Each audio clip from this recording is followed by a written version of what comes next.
Another day, another regal shocker.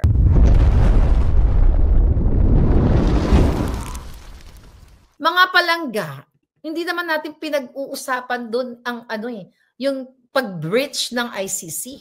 Ang pinag-uusapan natin dito, yung ginawa ng kanyang abogado na si Kaufman, abogado ni Pangulong Duterte, na hindi niya binigyan ng notice ng letter ang asawa o partner ng kanyang kliyente. Yun yung issue dito. Hindi natin dito pagtatalunan, Regal Shocker. Okay? Na kung sino ang nagdedesisyon sa ICC. Alam namin yan. You know? Binasa mo lang naman yan eh. We can Google that. We can Google kung paano yung process sa ICC. Pero nakalimutan mo na ang issue dito, araw-araw hinahanap ni Pangulong Duterte si Hanilet through Kitty. Hindi nyo ba maintindihan yun? Yung mga kadyotahang batas ng ICC na yan, alam namin yan. Sabi ko nga, pwede kong i-vlog yan, straight English. Babasahin ko katulad ng ginagawa mo. Mas maganda pa, mas Californian accent. Pero the issue here, yung pag-bar kay Hanilet, okay, nag-fail yung kanyang lawyer na hindi siya binigyan ng prior notice. Gets mo?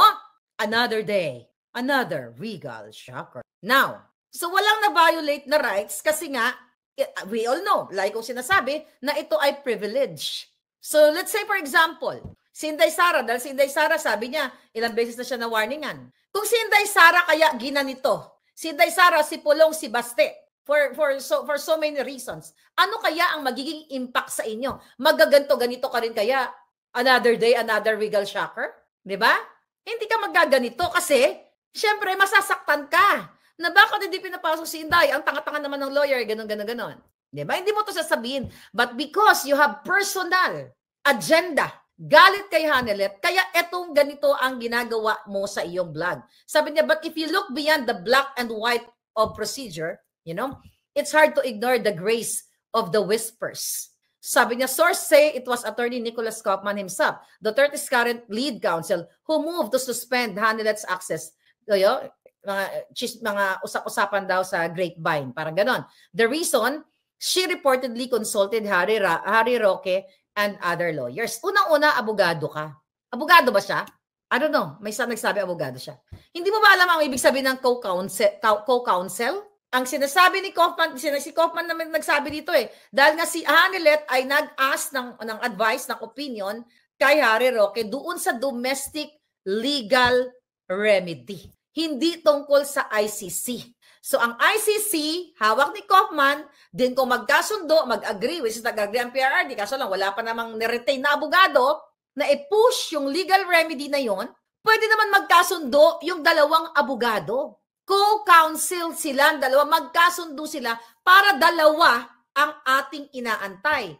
Yung interim release na hanggang ngayon wala pa, na in-expect natin bago mag-September 23 ay ma-release ng Pangulong Duterte. Wala pa rin hanggang ngayon, di ba? At pinospone yan ni Kaufman ang, nag-apila ang Kaufman dyan na sinasabi niya dito sa ICC chamber na wag yung munang desisyonan yan kasi may kailangan pa kaming i-gather na mga papeles, Diba? Kaya hanggang ngayon nga tayo. Ang hirap kasi sa inyo eh. Dahil konektado kayo kay Mangga sa mga alpot, then titirahin nyo si Hanilet dahil galit kayo. Kahit hindi ka magsalita, hindi kami tanga, Regal Shocker. Kasi kung patas ka, if you're really smart, tandaan ninyo, hindi lahat ng abogado matalino.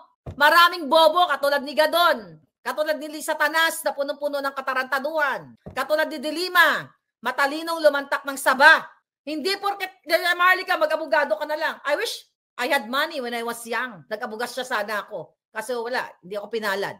Hindi mo kailangan maging abogado para alam mo ang right and wrong. Right? So sinasabi dito, tira-tira talaga to kay Hanilet eh. Ano sabi niya dito? Yeah. Ano pa sabi niya? In short, sabi niya, she breached. Ito, tanga ka dito. Basahin ko lang to uli ha. Sabi niya, if you look beyond the black and white of procedure, it's hard to ignore the grace and the whispers. Source say it was Attorney Nicholas Kaufman himself, Duterte's current lead counsel, who moved to suspend Hanilet's access. The reason she reportedly consulted Harry Roque and other lawyers. Sabi nito ni Regal Shocker, in short, she breached the legal chain of command. That's fucking fake news! Mga kababayan, fake news yun. Walang binreach si Hanilet na legal chain of command. Dahil hindi naman ICC ang sinasaang kinonsult ni Hanilet. I was there. Nandyan ako, Regal Shaker. So mayroon akong karapatan na magsalita. Enlighten pa kita. May notes pa ako niyan. Okay? May notes ako niyan, yung mga pinag-usapan. Dahil, I was with Spoke Sari Roque.